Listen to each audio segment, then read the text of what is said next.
When we look for the greatest assist providers, one name always comes to the mind, which would come as no surprise: Mesut Özil. Özil was on track to be the best assister we've ever seen, but slowly after a while he started to fall off. So what happened, and what went wrong in his career? Welcome back to the channel. Today we are going to look at what exactly happened to Özil's career.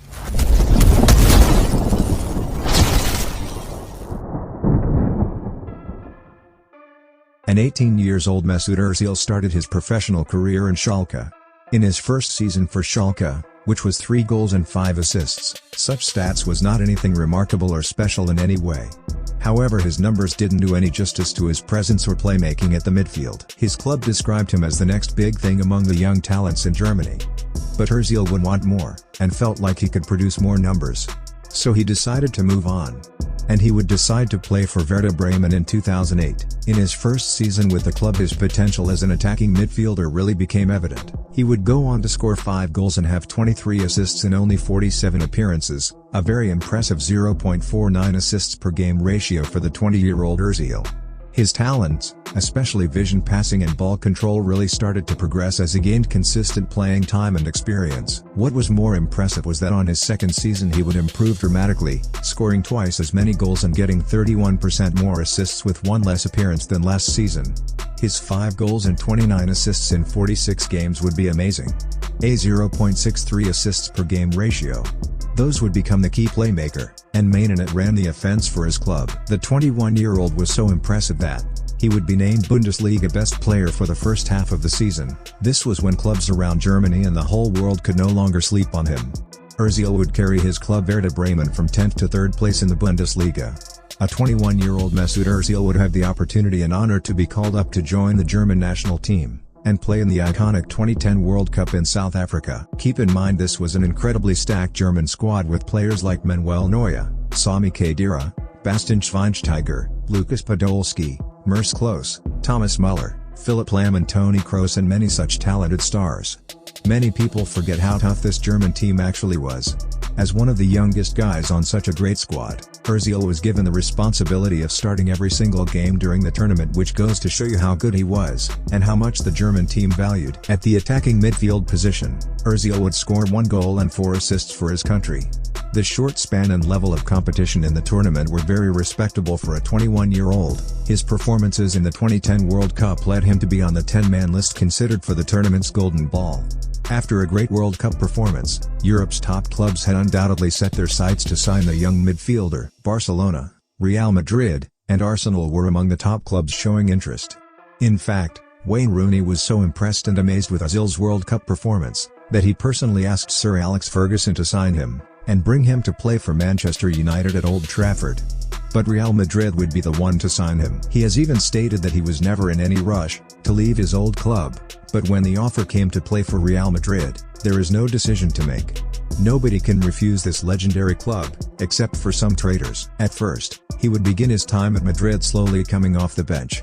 He had originally been meant to come in as a substitute for Ricardo Kaká. Unfortunately, Kaká suffered a string of injuries that would ruin his form and keep him out of play.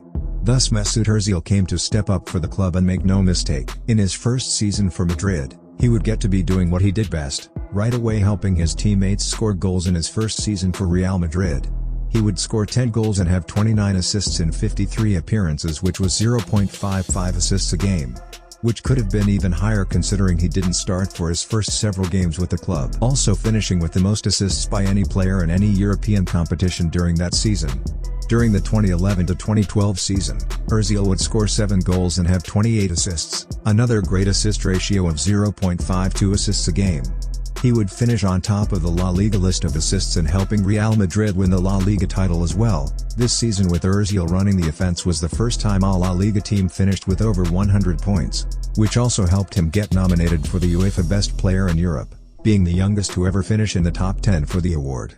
During the 2012 Euros, Özil was seen as Germany's best international, and while Germany would again be knocked off in the semi-final, he would lead the tournament on assists, as well as be named into the team of the tournament. During the 2012-2013 season, he would once again lead the league in assists, ending the season with 10 goals and 29 assists in 52 games, and passing the 0.50 mark away, the 0.56 assists a game throughout his entire time at Real Madrid.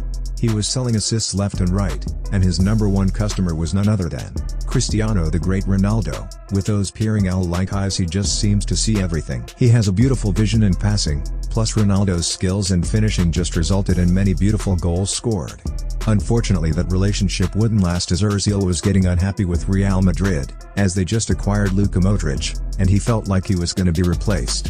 Throughout his time with Madrid, he would not get the chance to win the Champions League, which was the only piece of silverware he was missing with the club. After leaving Madrid, he would arrive at Arsenal. During his first year in the Premier League, you could definitely see a drop in his production, getting much less than usual with only 7 goals and 14 assists in 42 appearances. He did have some minor injuries, as well as transitioning into a whole different league, and teammates that definitely weren't of the same caliber as the forwards he had with Madrid in 2014. Özil would once again be called up for his German team for the World Cup in Brazil. Once again he would start every match as the squad's main playmaker. Although he would only score 1 goal and have 2 assists, Özil was definitely a key piece in Germany's winning of the World Cup trophy. Özil was the leader in passes completed. He was second in chances created. However, at club level, Özil would continue to struggle in Arsenal, only having 5 goals and 9 assists in 32 appearances in the 2014-2015 season, which wouldn't be ideal for the club's most expensive player. Arguably enough, they would win back-to-back FA Cups, but that's the only silverware he's seen. Yet, the 2015-2016 season was the last time he had ever reached 20 assists in a single season, while also scoring 8 goals, which was 0.44 assists per game. The closest he's ever gotten to his usual .50+ assists ratio per game in his former clubs. Winning the Player of the Year award for Arsenal, from 2016 to 2019, Özil would only have 28 goals and 45 assists in 158 appearances, while winning 1 additional FA Cup and Community Shield. Which certainly isn't bad. But his assist ratio for those 3 years is only 0.27, which is almost half what it used to be before he joined Arsenal. Perhaps if he had never left Real Madrid, his numbers would be much higher than they are today. It's very likely he would be leading the world as an all-time assister, by a record margin, if he had continued to play with Real Madrid. Özil's playstyle best suits a heavily offensive team, and Real Madrid with Cristiano Ronaldo and Karim Benzema was a perfect fit for him. No offense to any Arsenal fans, but to blame Özil entirely for his performances isn't right. He created a lot of chances to score, but the caliber of forwards just wasn't enough. Like in the 2016 Euros, Özil completed a staggering 95% of his passes. And in the 2018 World Cup, despite Germany's early exit, he averages the most chances made per 90 minutes than anyone else in the tournament. After that, due to Turkish relationships, Özil had to take leave from representing his country, and until 2020 there was nothing so special. When he finally decided to move to Club Fenerbahce, he is only 33 years old. While there is still time to improve his numbers, but it just doesn't seem like he can catch up that gear. Don't get me wrong, he's still one of the top assist leaders in history. As a CR7 fan, I would have loved to watch Ronaldo and Özil play more together at Real Madrid, and wish he would have been there to win a Champions League as well. If their stats would have definitely benefited each other, and I'm sure Özil would have been the all-time leader in assists throughout the world. Still, there are few talents like Özil. Such maestros take birth once in a few generations. Let me know in the comments what you think about Özil. Make sure to leave a like if you did enjoy, as it helps my channel grow, and subscribe if you haven't, for the highest quality football documentaries on YouTube. Thank you for all the love and support, and I'll see you in the next one.